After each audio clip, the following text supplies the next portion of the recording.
Alors on a entamé cette démarche de prévention IRPS parce qu'on a été alerté par la médecine du travail de différents signes avant-coureurs de mal-être au travail suite à soit des visites périodiques, soit des salariés qui ont demandé à rencontrer le médecin du travail.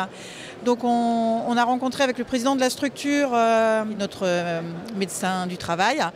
Et puis elle nous a proposé différentes solutions. On a décidé avec le conseil d'administration de faire appel à un consultant extérieur. Il nous proposait un travail sur la durée, un diagnostic, la mise en place d'actions concrètes et surtout le suivi sur du moyen terme. Et ça nous paraissait essentiel de pouvoir travailler sur la durée.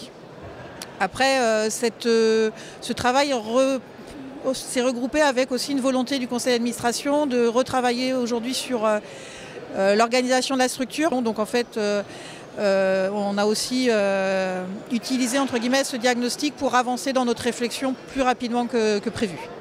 Il y a encore beaucoup d'actions qui vont se mettre en place, mais il y a quelque chose qui est aujourd'hui enclenché avec les équipes. C'est-à-dire que la consultante, elle a rencontré chaque pôle, enfin chaque métier, pour établir un diagnostic. En fait, elle a ensuite présenté un diagnostic à un comité de pilotage et ensuite, ils ont été établis des besoins suite à ça et ensuite des priorités. Donc dans ces priorités, il y avait la constitution de groupes de travail. Par exemple, des groupes de travail pour des outils, pour revoir l'organisation des temps collectifs, revoir certains postes clés comme les postes de direction ou des postes spécifiques. Et puis pour entamer aussi une réflexion globale où chacun individuellement et collectivement réfléchir sur comment améliorer l'organisation de la structure. L'attention qu'on essaye d'avoir, c'est de pérenniser justement le dynamisme qui a été commencé pour le moment. Donc la mise en place de ce travail sur les risques psychosociaux a été mise en place suite aux entretiens individuels. Suite à ceci, on a donc vu avec les services de la MSA Alpes Vaucluse, et ils sont intervenus chez nous en décembre 2013 lors d'une assemblée du personnel.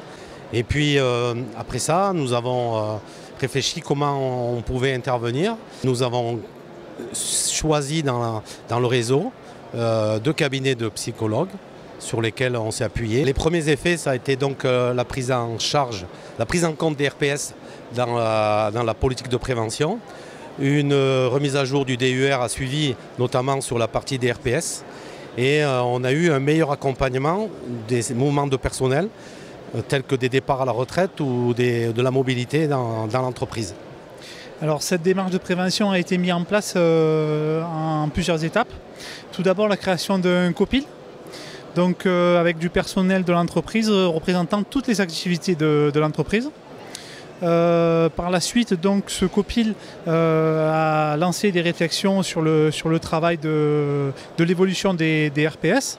Elle a permis de clarifier tout d'abord le contexte, de faire émerger des problématiques et ensuite de définir des axes de travail. Des séances de travail plus spécifiques ont été mises en place pour la partie CHSCT et l'équipe de direction.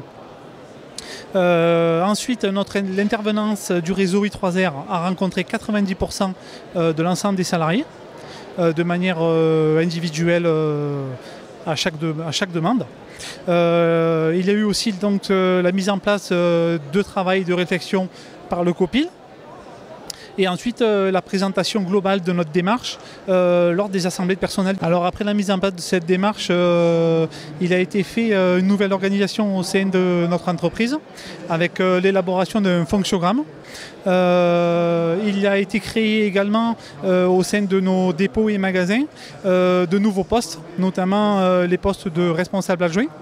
En collaboration avec le responsable de site, afin d'améliorer la relation entre la partie réseau particulier et la partie professionnelle. On s'est reposé sur une méthode éprouvée. On est allé chercher une méthode de l'INRS qu'on pouvait s'approprier en interne puisqu'on avait une psychologue du travail. On a pu facilement mettre en place cet outil qui nous a permis vraiment d'identifier les facteurs à risque les plus importants dans le temps à prendre en charge. Donc on a pu construire autour de l'exigence émotionnelle notre plan d'action et amener des réponses concrètes à ce premier risque psychosocial